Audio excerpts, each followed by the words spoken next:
Welcome to the Studio Query Basics training video series. In this series of video, you will gain familiarity with the basics of Untitled Query, work with SAP data source types to further leverage Untitled Query against more complex business processes, and learn how to create and extract your data from SAP through a simple 5-step process. There are 4 videos in the series. You are currently watching the first video, which is a quick overview of the query product. This is what the process will look like. You choose your fields, you define your criteria, map your fields, and then you run it in SAP. The purpose of query is to quickly and easily extract the data you want from SAP. This happens through a simple 4-step process. You identify and add your tables and info set, select your fields, drag and drop to map, and then run your query. You can also schedule your query to run at a later time when you want to extract a large number of data. Query uses standard SAP security rules, which means if you cannot view the data in SAP, you won't be able to extract it with query. As a Untitled Query developer, you can build new queries to fit your needs and the business requirements. You also have the options of different types of users, depending on your application's needs, such as a runner, who can only run the script built by a developer.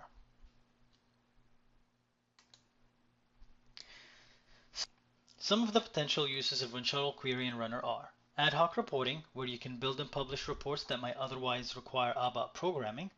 As long as you define the tables or info types you need, you can recreate a reusable report in a matter of minutes. Data maintenance. In conjunction with transaction, you can create a query script to extract information from SAP to Excel, make the changes you need, and then update your data in SAP by uploading those changes through transaction from the extracted information using query. You can also link your scripts for a more comprehensive or complex end-to-end process. We make it easy to add and join tables, select fields when building your script simply by dragging and dropping. The 4 steps you are going to use to create your query are: add your table and select your fields, define your criteria, map your fields, run your query. A good plan to building your query script would be to identify the tables you need as you tackle the first step in your creation process.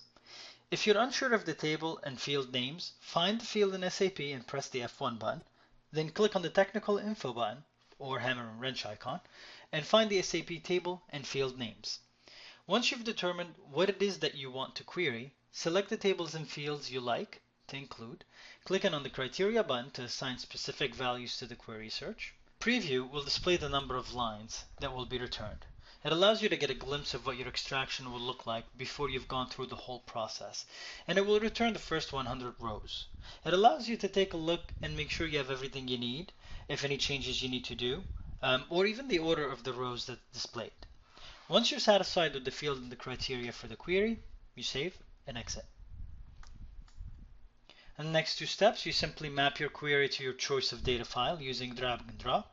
Save, and you are ready to run your query and or publish the script for use by others. In our last slide, just a small quick query overview, including tips and tricks and some best practices. You should always plan ahead by defining your requirements. Always check your script by performing a preview of the final build, test it against different environments, and check the results. Thank you for watching, and now we'll move on to our next video.